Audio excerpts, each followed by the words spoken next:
আসসালামু আলাইকুম। ঝর্ণাস কুকিং হাউজের আজকের আয়োজনে দুটি ভিন্ন স্বাদের তরমুজের শরবতের রেসিপি শেয়ার করব একটি ভিডিওতে। আশা করি আপনাদের কাছে ভালো লাগবে। ভিডিওটি ভালো লাগলে লাইক, শেয়ার, কমেন্ট ও সাবস্ক্রাইব করে নিয়মিত আমার চ্যানেলের সাথেই থাকবেন। শরবতের প্রথম রেসিপিটি শেয়ার করছি, দেখতে সাথেই থাকুন। শরবত তৈরি করার জন্য একটি ব্লেন্ডারের জগে আমি 4 কাপ তরমুজ এরকম ছোট কিউব করে কেটে নিয়েছি। এখন এই তরমুজের মধ্যে দিয়ে দিব বিট লবণ হাফ চা চামচ, ভাজা জিরার গুঁড়া 1 চা চামচ, লবণ 1 চিমটি, টক দই হাফ কাপ, 2 টেবিল চামচ চিনি দিয়ে ঢাকনা দিয়ে আমি 1 মিনিটের মতো ব্লেন্ড করে নেব। আর এখানে বিট লবণ, ভাজা জিরার গুঁড়া, লবণ ও চিনিটা আপনাদের টেস্ট অনুযায়ী কম বেশি করে নিতে পারেন, অথবা চিনিটা একেবারেই স্কিপ করতে পারেন। তরমুজের শরবতটা একদম রেডি। আর এখন আমি এই শরবতটা ছেঁকে তারপরে পরিবেশন করব।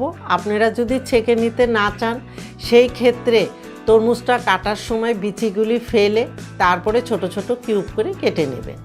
আর এই তরমুজের কালারটা দেখেন কত সুন্দর হয়েছে, খেতেও কিন্তু এই শরবতটা খুবই টেস্ট হয়েছে।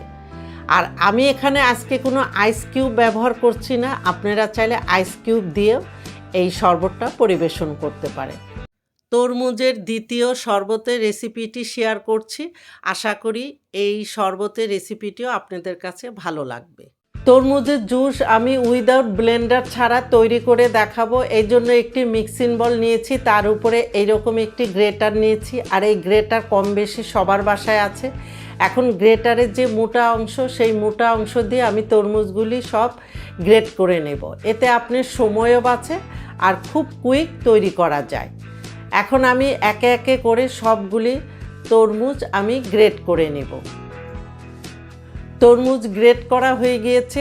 এখন এই তরমুজের আঁশ থেকে হাত দিয়ে চেপে চেপে তরমুজের আঁশ থেকে যতটা সম্ভব জুস বের করে নিয়ে তারপরে এই জুসটাকে আমি খুব ভালো মতো একটি ছাঁকনির সাহায্যে ছেঁকে নেব, এতে কোনো ধরনের আঁশ বা বিচি না থাকে। আর এখানে তরমুজের জুস হয়েছে 3 কাপের মতো, একদম ফ্রেশ জুস। তবে এখানে মিষ্টির জন্য আমি কিছুটা চিনি অ্যাড করব, আপনারা চাইলে চিনি দেওয়াটা স্কিপ করতে পারেন। এখানে আমি চিনি দিয়ে দিচ্ছি 1.5 টেবিল চামচ, ফ্রেশ লেবুর রস দিয়ে দিচ্ছি 1 টেবিল চামচ, বিট লবণ দিয়ে দিচ্ছি 1/4 চা চামচের থেকে একটু কম এবং 1 চিমটি লবণ দিয়ে এখন সব কিছু একটু ভালো মতো মিশিয়ে নিব চিনিটা গলে যাওয়া পর্যন্ত। আর এখানে লেবুর রসটা অবশ্যই ফ্রেশ দেওয়ার চেষ্টা করবে, এতে জুসের ফ্লেভার ও টেস্ট দুটাই ভালো আসে। আর কিছু কিছু তরমুজ অনেক মিষ্টি হয়, আবার কিছু কিছু তরমুজ একদম পানসে হয়, সেই হিসেব করে এখানে চিনিটা অ্যাড করবে। আর এই তরমুজটা যখন গ্রেট করবেন তখন তরমুজগুলি স্লাইস করে কেটে ফ্রিজের নর্মাল চেম্বারে 2 থেকে 2.5 ঘন্টার জন্য রেখে দেবেন। এতে তরমুজগুলি ঠান্ডা হবে, জুসটাও ঠান্ডা থাকবে। আর এইদিকে কিন্তু আমার জুসটা একদম রেডি। এবার গ্লাসে কিছু আইস দিয়ে আমি এই জুসটা ঢেলে ঠান্ডা ঠান্ডা পরিবেশন করব। তবে আইসটা অপশনাল, চাইলে দিতেও পারেন, আবার চাইলে বাদও দিতে পারেন। আমিও কিছু কিছু ক্ষেত্রে আইস ব্যবহার করি, আবার কিছু ক্ষেত্রে বাদ দিই। দেখলেন তো কত সহজেই তৈরি হয়ে গেল তরমুজের রিফ্রেশিং জুস বা শরবত। এই তো তৈরি হয়ে গেল খুবই সহজ এবং মজাদার তরমুজ দিয়ে দুটি ভিন্ন স্বাদের শরবত বা জুসের রেসিপি।